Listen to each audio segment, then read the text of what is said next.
What's going on? Is your man Jose, aka the Dominican Dream, for the Boxing Roundtable, and I am ready to talk boxing. We're coming right off the Keyshawn Davis, Gustavo Lemos fight, and you guys can go back to the live video that we did here on the Roundtable. Myself, or the Boxing Maniac, Isharano, and Absolutely Boxing, and myself.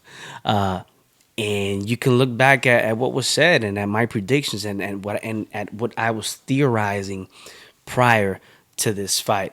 Keyshawn Davis knocks out Gustavo Lemos in two, blows him out, destroys him. You know, let's back up. As soon as I heard that this fight was announced, I thought that it would be, that it might be a competitive fight, a tough fight. Gustavo Lemos, gave Richardson Hitchens, who is a very good boxer puncher. He has enough power to, or more than enough power to keep you honest. He can box, he can move. He's athletic. He has a lot of skill. He uses his jab. He's a better boxer than Keyshawn Davis. And so I thought that would be his a good test. That this would be a good test for Keyshawn Davis. But yesterday, when I heard the news that Gustavo Lemos had come in 5.5 pounds or 6, basically 6 pounds over the limit, I was turned off. And I was turned off because I said, okay, well, either, you know, um, Gustavo Lemos isn't in proper health. That's number one. That's one of the things that could have happened that led him to come in that way. And the other is he never planned to make weight in the first place because he was simply showing up to get a paycheck, and this was a great marketing ploy by Top Rank. That's really what I thought. That's really what I thought. As soon as I heard it, and I text Sean, I have receipts.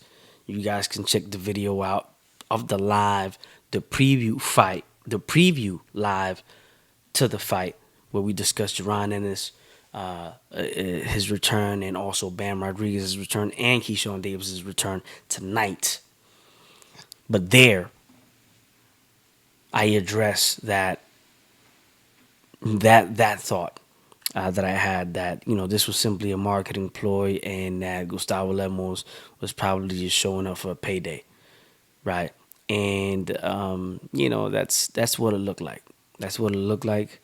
So before this fight happened, those were my thoughts. Now, if the fight was legitimate, what I could take away from the fight, as far as Keyshawn Davis's performance, is that the kid has a lot of work.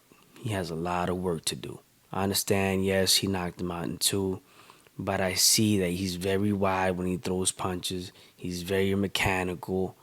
He's not the fastest guy in the world. He looks like a guy that needs a lot of work. He looks like a guy that's 11 fights in. He does not look like anything special. He's doing a spectacular job of promoting himself, of creating hype for himself, of clout chase, and good for him. He's gonna get paid. He's gonna get money, but don't believe the hype. He's calling out names, clout chasing, because he has no real intention of fighting them anytime soon, and neither does his team, because it makes no sense. He's calling out Gervonta Davis, calling him all kinds of insults and stuff like that. That's laughable. Keyshawn Davis in the ring with Gervonta is laughable. Gervonta's, anyway, he would beyond demolish him. He's also called out Teofimo Lopez, another A-class fighter, in and around that weight class. Keyshawn has no business in there with him. He's also called out and approached Frank Martin, another very, very good fighter, and we saw that. We saw the evidence of that when Martin fought Gervonta Davis. Martin is a top level fighter at 135 or maybe 140 if he wants to come back. So those fights are not going to happen. he's using those names to put himself in the conversation, and it's working. And it's working. And it's going to continue to work as long as he keeps winning. And they continue to match him up against guys that he can beat, or that they, that or the guys who they can fabricate another show like this with. Now, these are my thoughts, right? This is the Boxing Roundtable. This is not necessary. This is not the other people that come on the show with me won't necessarily share my thoughts, my opinions, but there you might hear some people calling this a dive after the fact. But again, I have receipts of, as soon as I heard the dude was 6 pounds overweight, I said, all right, then there's no fight. There's no fight. There's no fight. This is just he's just coming to get a paycheck.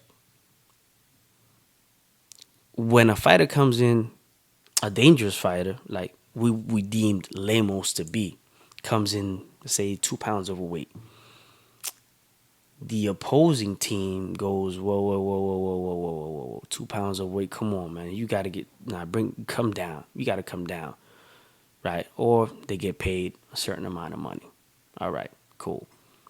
When it's 3 pounds, there's even more of an outrage. When it's 4, forget about it. But when it's 5.5, 6 pounds, most teams would simply not go through with the fight, especially if they're fighting a dangerous guy who can punch. So how easy Keyshawn Davis's team accepted the fight, it is a bit of a red flag, and it's a bit of a giveaway that this was talked out, planned out. His first fight at home, 11,000 people, Top Rank. He's doing a great job of hyping himself up. Social media, that's these days. That's where you gain clout. Edgar Berlanga, right? Ryan Garcia before he did anything. Jake Paul. These days, a lot of these fighters are boxers, even ones that are not like Jake Paul, who have been boxers for a long time. That's where they get their clout. So, to me, this was probably most likely fabricated. And again, if it wasn't, still, I think that whether it was or it wasn't, I think that Keyshawn has a lot of work to do. He has a long time ahead of him before his name should be even mentioned with the likes of Gervonta Davis, Frank Martin, Teofimo Lopez, Shakur Stevenson. Him and Floyd Schofield, they can go at it. That would be a fight that a lot of people would like to watch. But don't look for any very dangerous fights to happen with Keyshawn. Top Rank they're masters at building up fighters, and they do a lot of showcases, man. A lot of showcases, and that's one of the reasons I personally don't like a lot of Top Rank cards.